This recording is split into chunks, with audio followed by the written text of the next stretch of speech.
Right, நாங்கள் எல்லாரும் எடுத்துக்கொள்ளுவோம் ஆதியாகமம் 1வது அதிகாரம் 2வது வசனம். Let's turn to Genesis chapter 1 verse 2.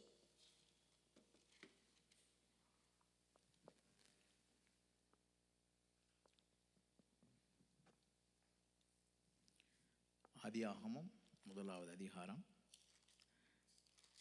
2வது வசனம். 1வது 2வது வசனத்தை நாங்கள் வாசிக்க போகிறோம். Let's read Genesis chapter 1 verses 1 எல்லாம் and எடுத்துட்டீங்களா? 2. If you have it ready, எல்லாம் சேர்ந்து நாங்கள் வாசிப்போம். let's read together. முதல்ல நாங்கள் இங்கிலீஷில் வாசிப்போம், அதுக்கப்புறம் தமிழில் வாசிக்கலாம். In the beginning, God created the heavens and the earth. The earth was without form and void, and darkness was over the face of the deep. And the Spirit of God was hovering over the face of the waters. Amen.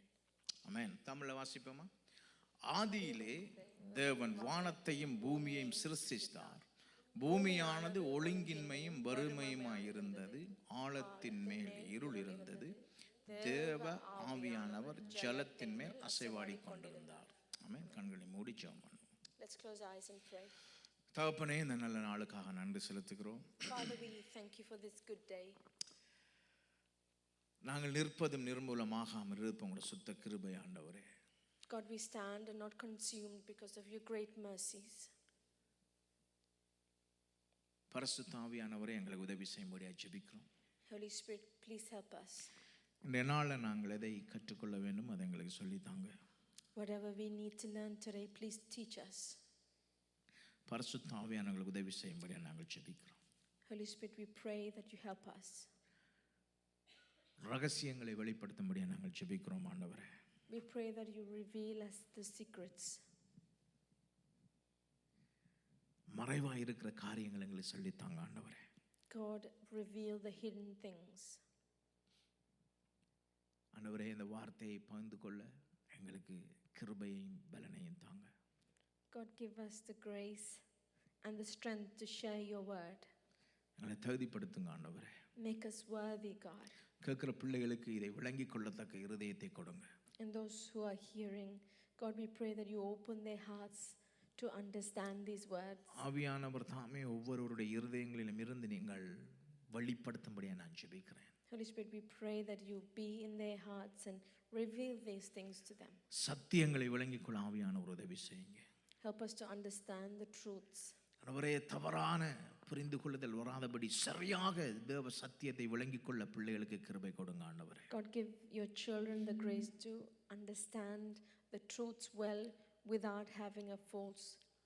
இருதயத்தின் ஆழங்களிலே ஆவியானவர் பேசும்படியே நான் ஜெபிக்கிறேன் அப்பா. I pray that Holy Spirit speak to them in the depth of their hearts. இயேசுவின் நாமத்தினால் எல்லா தடைகளும் நீங்குவதாக. God, take away all the hindrances in the name of Jesus. வார்த்தையை பிசாசானவன் பொறுக்கி விடாதபடி ஆண்டவரே, நல்ல நிலத்திலே விழுந்த விதைகளா இது பலன் கொடுக்கட்டும். God, I pray that Satan must not pick out these words. Let these words fall on good grounds, God. இயேசு கிறிஸ்து நாமத்தில் மூலம் ஜெபிக்கிறோம் நல்ல பிதாவே. In Jesus' name we pray. Amen. Hallelujah.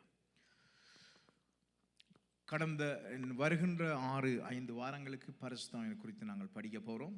We're going to continue to study on the Holy Spirit for the next few weeks. தேவ செய்தியை நான் ஆயத்தப்படுத்தி இருக்கின்றேன்.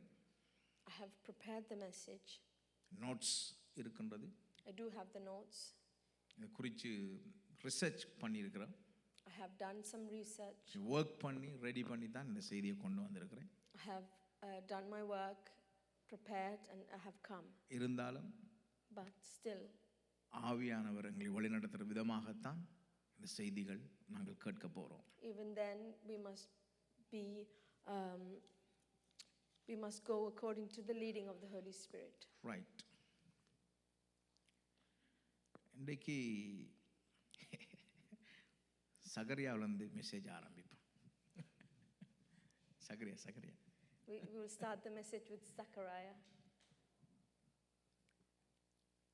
ஒரு பிறந்த குழந்தை, பிராண்ட் நியூ பேபியோட பாதங்களை பார்த்துருப்பீங்க. You see the brand new baby's feet. இந்த ஃபிங்கரால் தொட்டாலே அவங்களுக்கு அது சென்சிட்டிவாக இருக்கும். When we touch the feet with your finger, it goes red. It's very sensitive. செய்தி முடிய சகரியால காலை பாருங்க. After the message, you can see the feet of Zechariah. How soft, how sensitive. அவ்வளோ மென்மையாக சென்சிட்டிவாக இருக்கிறது. ஒரு பிறந்த பிராண்ட் நியூ பேபியினுடைய அந்த பாதங்கள் மிகவும் மென்மையாக இருக்கும், பூவை விட மென்மையாக இருக்கும். A brand new baby's feet are so gentle and soft. It's softer than flowers. ஆனால் பிள்ளைகள் வளர வளர என்ன நடக்கும்னு சொன்னால், But as the children grow older, what happens? Specially வெறும் காலில் நாங்கள் சில்பர் போடாமலோ போட்டோ நடக்க நடக்க பாதங்கள் கடினமாகும், ரஃப் ஆகும். As we walk, whether bare feet or with shoes, our feet hardens. சில பேர் ரெண்டு காலையில் பார்த்தீங்கன்னா சும்மா கல் மாதிரி இருக்கு. If you see my feet, it's almost like a stone. வெட்டிச்சு பிரிஞ்சு போய் கிடக்கலாம், அவ்வளோ ரஃப்பாக இருக்கு. It's so hard, it's broken, it's got cracks. கல் குத்துனாலோ முள்ளு குத்துனாலோ ரத்தம் வடியும் வரைக்கும் சில பேர் தெரியாது. ரீசெண்ட்லி யாரோ பிள்ளைகள் ரத்தம் வந்துச்சு, அவங்களுக்கு தெரியாது ரத்தம் வருதுன்னு. Even if there's a stone prick or a thorn prick, they don't even feel it until it bleeds. ஏன்னா அவ்வளவு ரஃப் ஆயிட்டு, அந்த பாதங்கள் ரஃப் ஆயிட்டு. Reason their feet have gone so rough. கல் அடிச்சா கூட மேட்டரே இல்லை. Even if a stone hits it, it does not matter. முள்ளு குத்துனாலும் பிரச்சனை இல்லை. Even if a thorn pricks, it does not matter. என்ன நடக்குன்னு சொன்னா, காலங்கள் போக போக வயசு போக போக எங்களோட பாதங்கள் வந்து rough ஆகுன்றது, கடினமாகுன்றது. What happens is as years go by, as we get older, our feet becomes tough and rough. அதோட மீனிங் என்னன்னு சொன்னா, அந்த சென்ஸை நாங்கள் வந்து லூஸ் பண்ணி கொண்டு போகிறோம். The meaning behind that is we lose that sensitivity.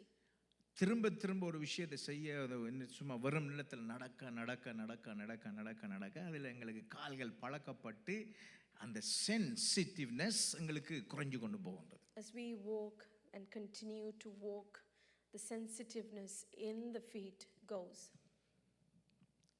இப்பொழுது இருக்கின்ற விசுவாசிகளுக்கும் அநேகம் கிறிஸ்தவர்கள் என்ன நடக்குன்னு சொன்னா, ரட்சிக்கப்பட்ட ஆரம்பத்திலே இருந்த அந்த ஒரு உணர்வு சென்சிட்டிவ்னஸ் காலங்கள் போக போக குறைந்து போகின்றது. Believers nowadays, or the believers from a long time ago, what happened is they lose that sensitivity from the day they were saved till now. கவனமா இதை நீங்க கேட்கணும் எல்லாரும். You need to listen to this carefully. ஆரம்பத்திலே பரிசுத்த ஆவியானவருக்கு நாங்கள் இடம் கொடுத்து அவரால் உணர்த்தப்பட்ட அந்த ஒரு உணர்வு நிலைமை காலங்கள் போக இல்லாமல் போகின்றது. In the beginning or in the early days of our Christianity, when we are so sensitive and we feel and hear the urge of the Holy Spirit, as the time goes, we lose that sensitivity. இது கிறிஸ்தவ உலகத்தில் நடக்கிற பெரிய ஒரு பிரச்சனை, டேஞ்சரஸான ஒரு விஷயம். This is one of the greatest problem and a dangerous thing in Christianity. நாங்கள் ஆவியானவருக்கு கொடுக்கின்ற அந்த முக்கியத்துவம் குறைவதினாலே அந்த உணர்வு எங்களுக்கு குறைந்து கொண்டு போகின்றது. Due to the reason that we do not give importance to the Holy Spirit, we lose that sensitivity. இது சரித்திரத்திலே இது நடந்திருக்கின்றது. It has happened in the past. பெந்தைக்கோஸ்தே என்கிற ஒரு நாளில் ஆவியானவர் அவருடைய பிள்ளைகள் மேல் ஊற்றப்பட்டு அவர்கள் பரிசுத்தமாய் வாழ்ந்தார்கள், வல்லமையாக தேவ செய்தியை பிரசங்கித்தார்கள். On the day of Pentecost, Holy Spirit was poured down on the people, and those days they were sensitive to the Holy Spirit and they preached the gospel powerfully. இப்படியே காலங்கள் போய் போய் அது அப்படியே குறைந்து கொண்டு போய் அமெரிக்காவில் ஒரு இடத்துல ஐ திங்க் இஎஸ் ஞாபகம் இல்லை, திரும்ப ஒரு எழுப்புதல் வந்ததுன்னு சொல்றார், 1923 something. So as the years went by, everything had gone down. Roughly about 1920, the revival started again. திரும்ப அது குறைஞ்சு கொண்டு போய் கொஞ்ச நாள்ல வருகிறது. So it went down again, but it started again. ஆனா ஆவியானவர் குறைவதில்லை தானே. But the Holy Spirit does not go down. ஆவியானவர் மாறவில்லை. Holy Spirit does not change. பரிசுத்த ஆவியானவர் நேற்றும் இன்றும் என்றும் மாறாதவர். Holy Spirit, He doesn't change yesterday, today, or forever. மனிதர்களாய் நாங்கள் தான் மாறுகின்றோம். But as humans, we change. பரிசுத்த ஆவியானவருக்கு நாங்கள் இடம் கொடுக்காமல் அந்த உணர்வை நாங்கள் இழந்து போகின்றோம். We don't give a space for Holy Spirit when we lose that sense of Holy Spirit. ஆகவே பரிசுத்த ஆவியானவராலே நிரப்பப்பட்ட ஒரு வாழ்க்கை நாங்கள் வாழ வேண்டும். We need to live a life that is filled with the Holy Spirit. அது ஆனபடினால தான் நான் இந்த நாட்களிலே நாங்கள் அதை குறித்து அதிகமாய் படிக்க போகிறோம். This is the reason why we will see more about this. சிலவள யோசிக்கலாம், இந்த ஆண்டவர் ரட்சிக்கப்பட்ட ஆவியானவர்கள் இருக்கிறோம், இதை பற்றி பெருசா பேசணுமான்னு நாங்கள் யோசிக்கலாம். Maybe we think when we are saved, we have the Holy Spirit. Is there a need for us to talk about this? பேசணும் நாங்க. Yes, we do need to speak. ஏனென்று சொன்னால் பரிசுத்த ஆவியானவருக்கான ரெஸ்பான்ஸ் இன்னைக்கு குறைந்து கொண்டு போகின்றது. Because the response to the Holy Spirit has decreased. பரிசுத்த ஆவியானவரை எங்களுடைய ஓன் இமோஷனால நாங்க replace பண்ணுகின்றோம். We replace the Holy Spirit with our emotions. பரிசுத்த ஆவியானவரை எங்களுடைய ஓன் நாலேஜினால நாங்க replace பண்ணுகின்றோம். We replace the Holy Spirit with our own knowledge.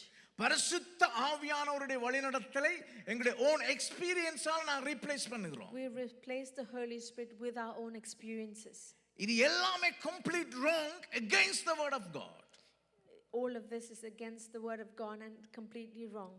பரிசுத்த ஆவியானவர் தெய்வீகமான ஆவியானவர். Holy Spirit is a divine spirit. அது தெய்வீகமான காரியங்களை அவரால மாத்திரம் தான் எங்களுக்கு காண்பிக்க முடியும். And because it's so divine, only He can reveal those things to us. So many people are fooling themselves. They think they are filled with the Holy Spirit, but they are filled with their emotions. அதிகமான மக்கள் தாங்கள் நினைக்கிறார்கள் தாங்கள் பரிசுத்த ஆவியினாலே நிரம்பி இருக்கிறோம் என்று. ஆனால் அது உண்மை இல்லை. ஏனென்றால் தங்களுடைய உணர்வுகளினாலே அவர்கள் நிரம்பி இருக்கிறார்கள். ஒவ்வொரு நாளும் பரிசுத்த ஆவியானவருடைய உறவை நாங்கள் காத்துக்கொள்ள வேண்டும், கட்ட வேண்டும். Every single day we must seek to preserve or protect that relationship with the Holy Spirit, and we must build on that. இயேசப்பா சொன்னார், நான் போறது நல்லது, உங்களுக்கு ஒரு தேற்றரவாளனை அனுப்புவேன், அவர் உங்களை சகல சத்தியத்துக்குள்ளும் நடத்துவார் என்று வேதம் சொல்லி இருக்கிறது. And Jesus said, it's good that I go because I will send you a helper who will lead you in all truth. பரிசுத்த ஆவியானவர் கம்பல்சரியாக நமக்கு தேவைப்படுகின்றவராய் இருக்கிறார். Holy Spirit is a compulsory for our lives. இன்னைக்கு இந்த யூகேல மற்ற எல்லா நாட்டிலையும் சரி, especially in the UK and even around the globe. காரை நீங்க டிரைவ் பண்ணணும்னு சொன்னா உங்களுக்கு லைசென்ஸ் வேணும், அதுக்கு அப்புறம் இன்சூரன்ஸ் வேணும். If you need to drive a car, you need a insurance and a license. இது ரெண்டும் இல்லாம நீங்க கார் ஓடலாம். Without those two things you can drive a car. அது இல்லீகல், சட்டத்துக்கு விரோதமானது. It's against the law. அதே போலதான் பரிசுத்த ஆவியானவர் இல்லாமல் நீங்கள் வாழலாம். Likewise, you can live without the Holy Spirit. ஆனா வேதத்தின்படி அது முரணானது. But it's against the word. வேதத்துக்கு, வேதத்தினுடைய நியாயத்துக்கு, வேதத்தினுடைய நீதிக்கு அது முரணானது.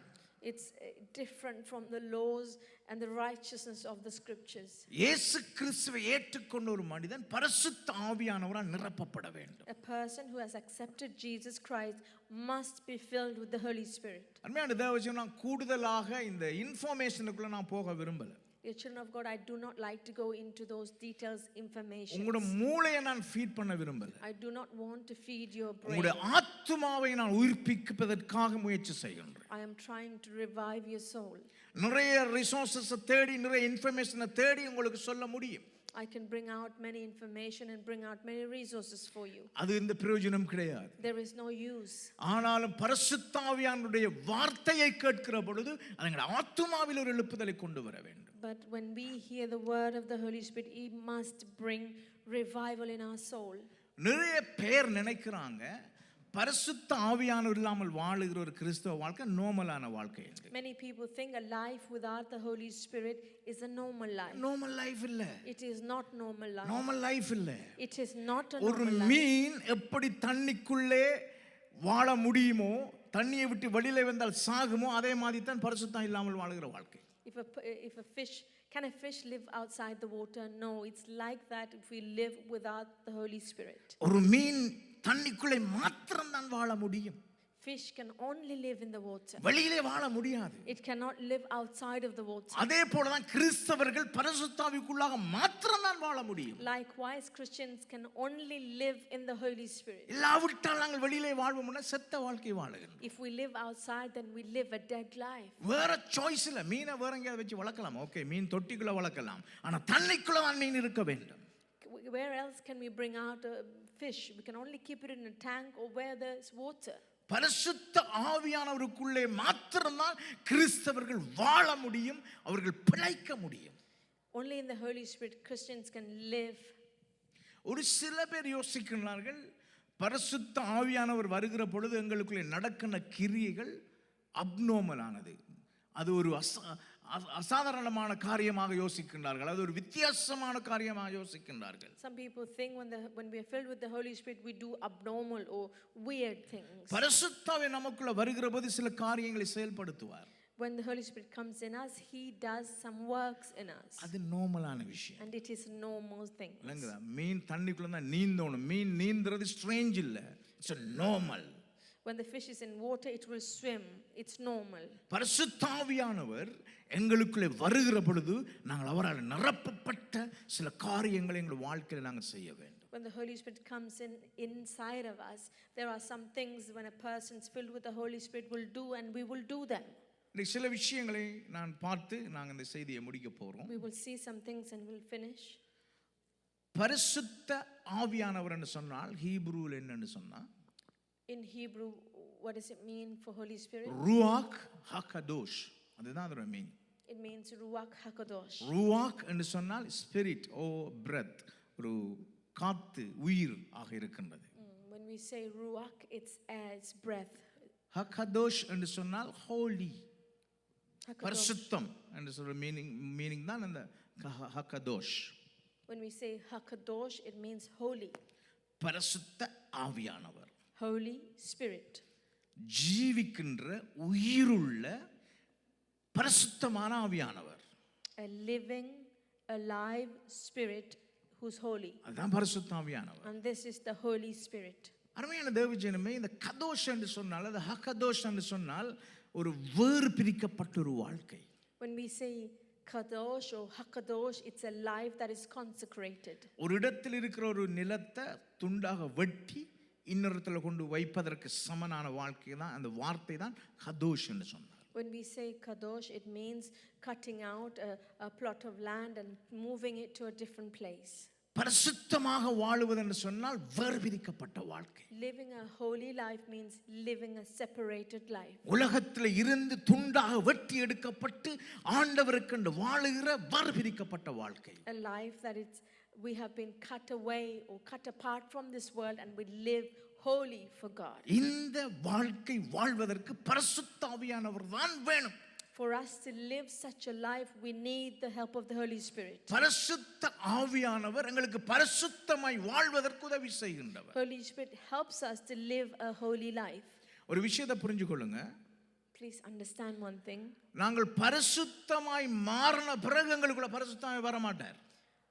After we become holy, Holy Spirit does not come inside விளங்குதா? of us. ஆனா எல்லாவற்றையும் விட்டுட்டு சரியா பரிசுத்தமா வந்த பிறகுதான் எனக்குள்ள ஆவியானவர் வருவான்னு நினைப்பீங்கன்னா அது தவறான காரியம். If you think, oh, I need to leave everything, become holy, and then the Holy Spirit comes inside of us, no, that's wrong.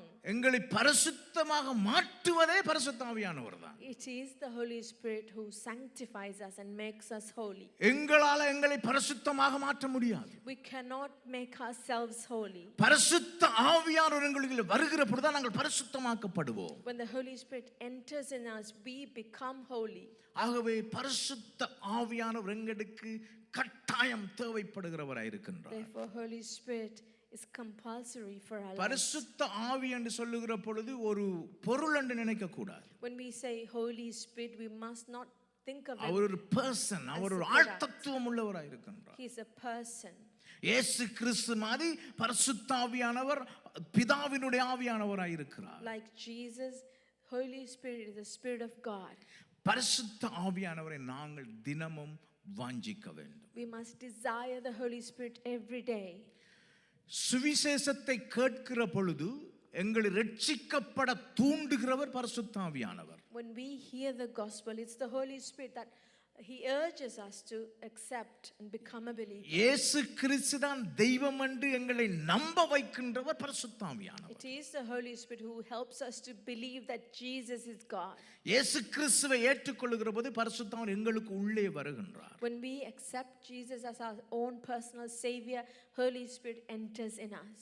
ஆனால் நாங்கள் அவரை தொடர்ந்து வாஞ்சிக்கிற பொழுது பரிசுத்த ஆவியானவர் உள்ளே நாங்கள் போகின்றோம். And when we continue to desire Him, we emerge in Him. அதுதான் பரிசுத்த ஆவியானவருடைய ஞானஸ்தானம். And this is the baptism of the Holy Spirit. Pentecost நாளிலே நடந்தது அதுதான்.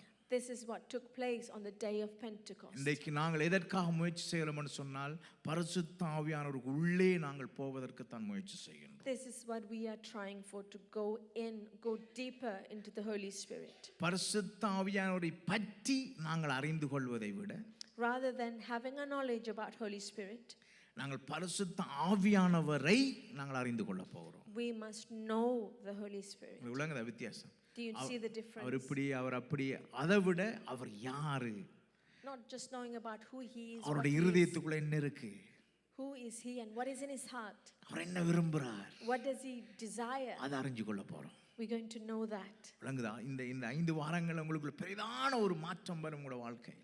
These 5 weeks are going to bring a great change in your lives. ஒரு 10 நிமிஷத்துல செய்தியை முடிப்போம். We'll finish in the next 10 அருமையான minutes. தேவஜனமே, இந்த வாசித்த வசனத்துல ஆதியாகமத்திலேயே பரிசுத்த ஆவியானவரை பற்றி வேதாகமம் குறிப்பிடுகின்றது. In the verses that we read in the beginning, or in Genesis, it talks about the Holy Spirit. கிட்டத்தட்ட வேதாகமத்திலே 126 தடவைகளுக்கு மேலாக பரிசுத்த ஆவியானவரை பற்றி குறிப்பிடப்பட்டிருக்கின்றது. In the Bible, more than 126 times it mentions the Holy Spirit. பழைய ஏற்பாட்டு ஆதியாகமத்திலிருந்து வெளிப்படுத்தல் வரைக்கும் பரிசுத்த ஆவியானவரை பற்றி சொல்லப்பட்டிருக்கின்றது. From Genesis to Revelation, it talks about the Holy Spirit. பரிசுத்த ஆவியானவர் உலகத்தை படைக்கிற பொழுது அந்த இடத்துல இருந்தார். Holy Spirit was there when the earth was created. பாருங்க, பூமியானது ஒழுங்கின்மையும் வறுமையுமாய் இருந்தது, ஆழத்தின் மேல் இருள் இருந்தது, தேவ ஆவியானவர் ஜலத்தின் மேல் அசைவாடிக் கொண்டிருந்தார். The earth was without form and void, and darkness was over the face of the deep, and the Spirit of God was hovering over the face of the waters. நாங்கள் ஒரு விஷயத்தை விசுவாசிக்க வேண்டும். We must believe in one thing. ஆண்டவர் எதையுமே ஒழுங்கில்லாமல் படைக்க மாட்டார். And God does not create anything without order. எங்களுடைய ஆண்டவர் பரிபூர்ணமான ஒழுங்கான ஆண்டவர். Our God is a God of order and perfection. ஆனாலும் இந்த இடத்துல வேதத்தில் 2வது வசனம் சொல்லுகின்றது ஒழுங்கின்மையும் வறுமையுமாய் இருந்தது. The second verse says the earth was without form and void. ஆதியாகமம் 1வது வசனத்துக்கும் 1வது அதிகாரம் 1வது வசனத்துக்கும் 2வது வசனத்துக்கு இடையில பெரிய ஆண்டுகள் இடைவெளிகள் இருக்கிறது, ஆராய்ச்சிகள் சொல்லுகின்றது.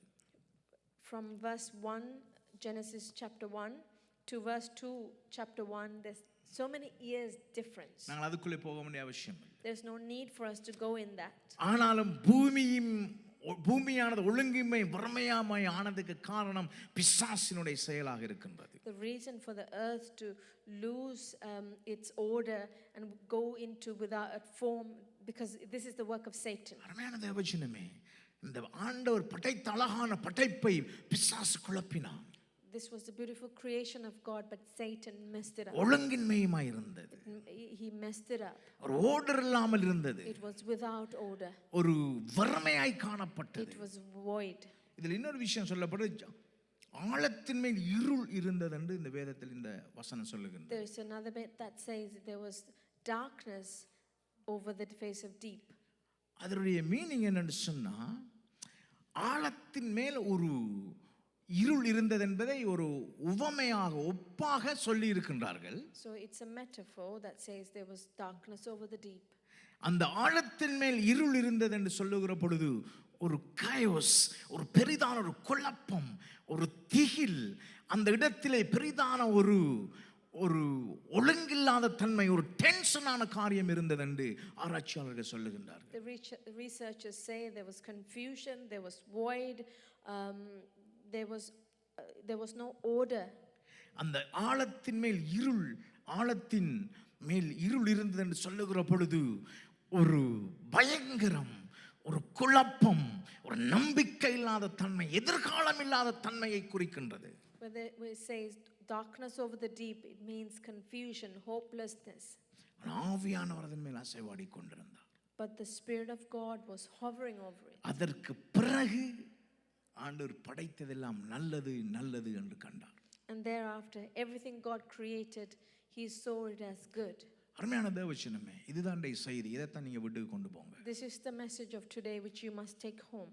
ஆவியானவர் ஒழுங்கின் ஆவியானவராய் இருக்கிறார். Our Holy Spirit, He's a spirit of order. ஒழுங்கில்லாதவற்றை ஒழுங்காக மாற்றுகிறவர் ஆவியானவர்.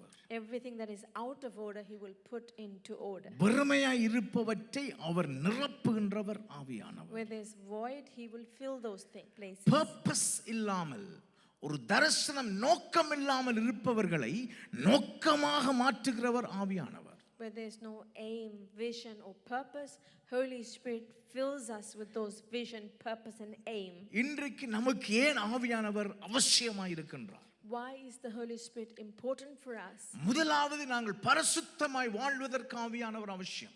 Firstly, for us to live a holy life, we need the Holy Spirit. பரிசுத்த ஆவியானவர் இருந்தால் தான் பாவம் எது, சரி எது, பிழை எது என்று சொல்லி எங்களுக்கு உணர்த்துவார். Only if we have the Holy Spirit, He will urge us what sin is and what not sin is.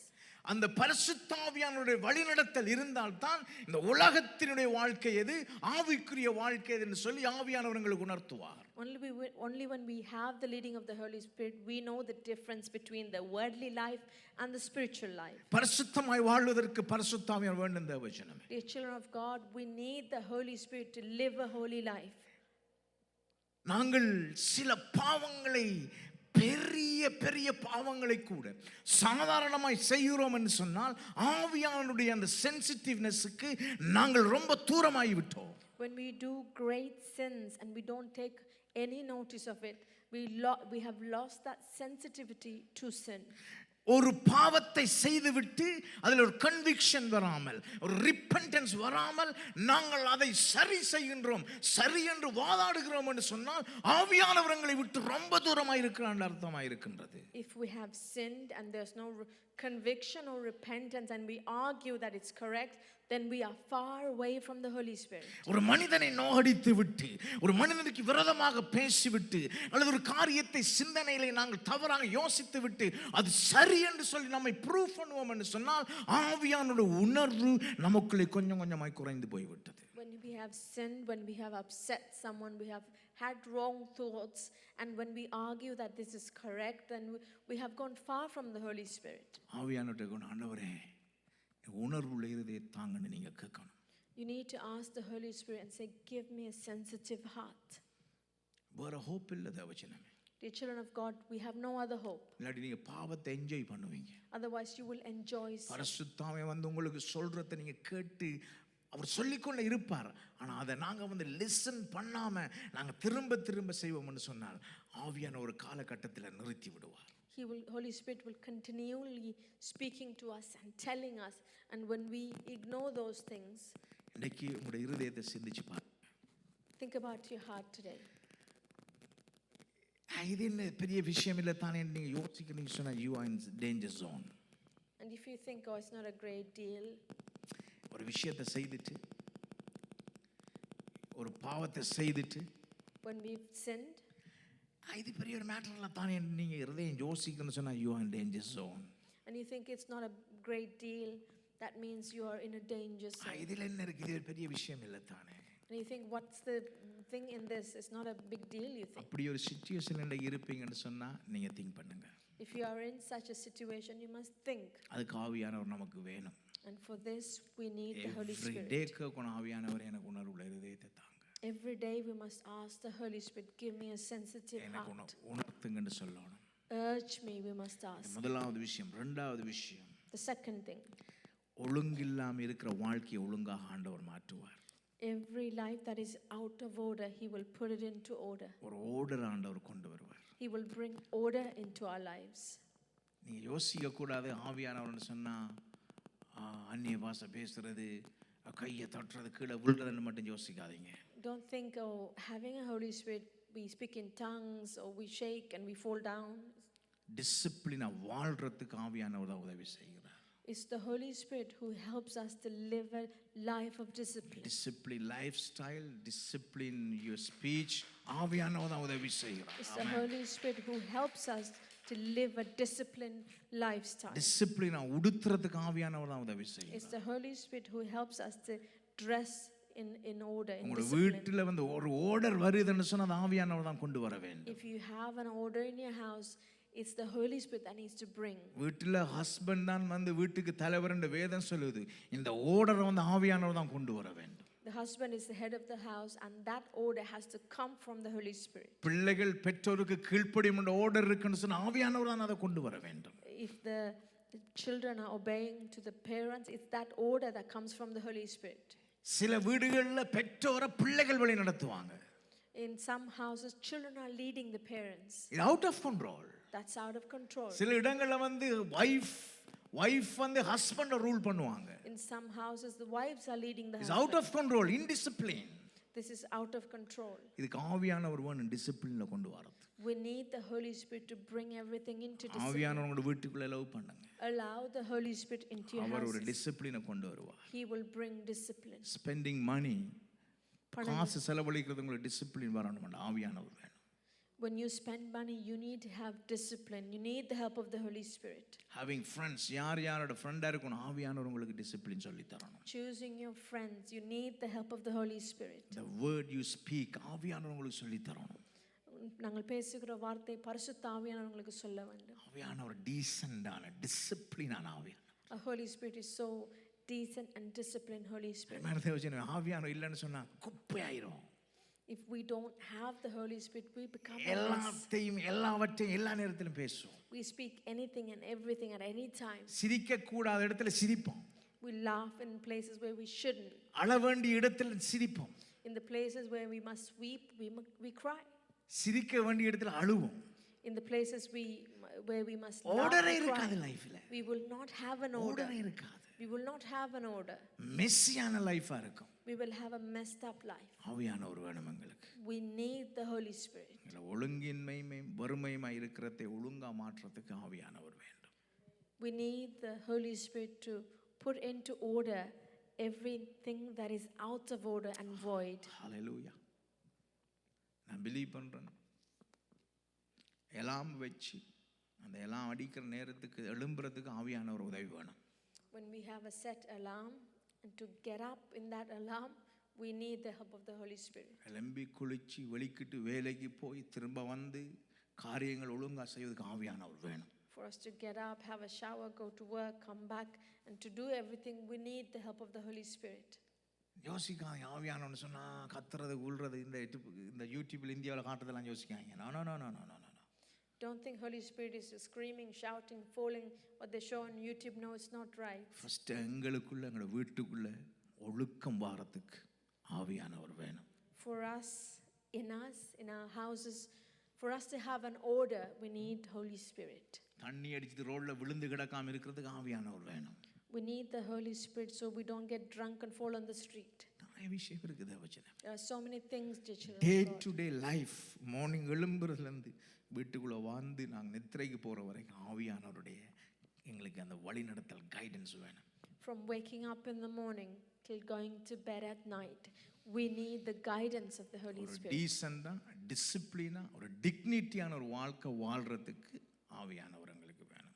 We need Holy Spirit to live a decent, discipline and a life with dignity. டிக்னிட்டினா தெரியும் தானே, கௌரவமா வாழ்றதுக்கு ஆவியானவரை வழி நடத்தல் வேணும். For us to live a life with dignity, we need the help of the Holy Spirit. So அவர் எல்லாருக்குமே உரியவராய் இருக்கிறார். He belongs to all of us. நீ செய்ய வேண்டியது, நாங்கள் செய்ய வேண்டியது ஒன்றுதான். There's something that you and myself need to do. Every day ஆண்டவரே என் உள்ளத்துல வாங்கன்னு அவரை கேட்கணும். Every day we must ask him, come into my heart. எனக்கு உதவி செய்யுங்கன்னு சொல்லணும். Say, help me, God. தேவஜனமே, நம்முடைய மண்டை இருக்கல, நம்முடைய இருதயம் குப்பையான இருதயம். வேதம் சொல்லுது இருதயம் திருக்குள்ளது. Our brain, our mind, our hearts are so wicked and crooked. ஆவியானவர் வந்து இதை ஆர்டர் பண்ணணும், ஒழுங்குபடுத்தணும். Holy Spirit must enter in and put it into order. ஆவியானவர் ஒழுங்குபடுத்தணும். இதை Holy Spirit must put that into order. ஹெட்ல இருந்து எங்களோட டோ வரைக்கும் ஆவியானவர் ஒழுங்குபடுத்தணும். From our head to toe, Holy Spirit needs to put us into order. ஆவியானவர் வந்தா எல்லாம் ஒழுங்கா மாறும். When the Holy Spirit comes, everything will fall into order. எழுந்திருந்த வார்த்தையை ஒப்பு கொடுப்போம். Let us stand up and give ourselves for these Hallelujah. words. Thank you, Jesus.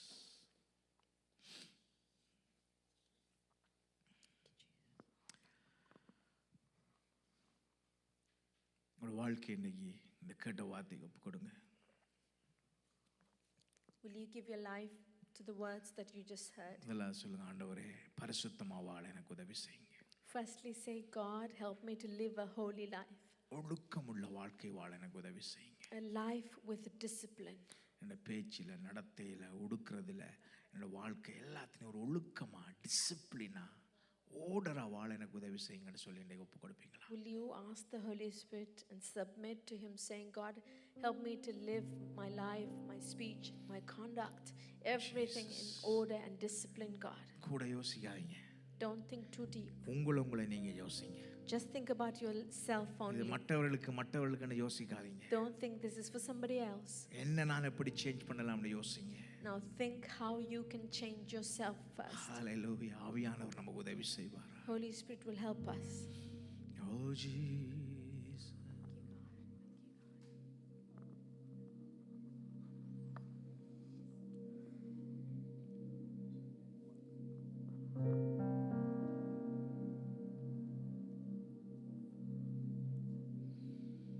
Oh Jesus.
God, I pray for ourselves and our church. எங்களுக்கு நீங்க வேணுமப்பா. God, we need you. எங்களை வழி நடத்துங்க. Lead us, Holy Spirit. எங்களுக்கு உணர்வுள்ள இதயத்தை தாங்க ஆண்டவரே. Give us a sensitive heart. உணர்வுள்ள இதயத்தை தாங்கப்பா. Give us a sensitive heart. உணர்வுள்ள இதயத்தை தாங்க. Give us a sensitive heart. ஆண்டவரே சரி எது பிழை என்று கண்டுபிடிச்சு வாழ எங்களுக்கு உதவி செய்யுங்க. Help us to live a life that can identify what's good and what's not ஆண்டவரே good. மரித்து போயிருக்கிற உணர்வுகள் ஆண்டவரே உயிரடையட்டும். Let every dead senses come to life again. சரியாக ஒழுங்காக வாழ எங்களுக்கு உதவி செய்யுங்க. God, help us to live a correct life and a life with order. டிசிப்ளினாக வாழ எங்களுக்கு உதவி செய்யுங்க. Help us to live a life of discipline. ஐயா இந்த உலகத்தினால நாங்கள் கரைப்படாதபடி பரிசுத்தமாய் வாழ உதவி செய்யுங்க. God, let us not be blemished by this world, Lord. எங்களுக்கு உதவி செய்யுங்க ஆண்டவரே. Help us, God. நாங்கள் பலவீனமுள்ள மனிதர்கள் ஆண்டவரே. God, we are weak vessels. ஐயா நாங்கள் தவறி விழுகிறோம். God, we fall. நாங்கள் குந்தி குந்தி நடக்கிறோம் ஆண்டவரே. God, we don't walk straight. அனலும் இல்லாமல் குளிரும் இல்லாமல் வாழுகிறோம். We live lukewarm. எங்களுக்கு உதவி செய்யுங்க. Help us, God. எங்களை காப்பாற்றுங்க. Save us, God. ஐயா, குருடர்களைப் போல வழி தப்பி தெரியாதபடி ஆவியானவர் எங்களுக்கு வழி நடத்துங்க. Let us not go astray like the blind, but Holy Spirit guide and help us. எங்கள் சபையை காப்பாற்றுங்க ஆண்டவரே. Save our church. இயேசு கிறிஸ்துவின் நாமத்தில் ஜெபிக்கிறோம் நல்ல பிதாவே. In Jesus' name we pray. Amen.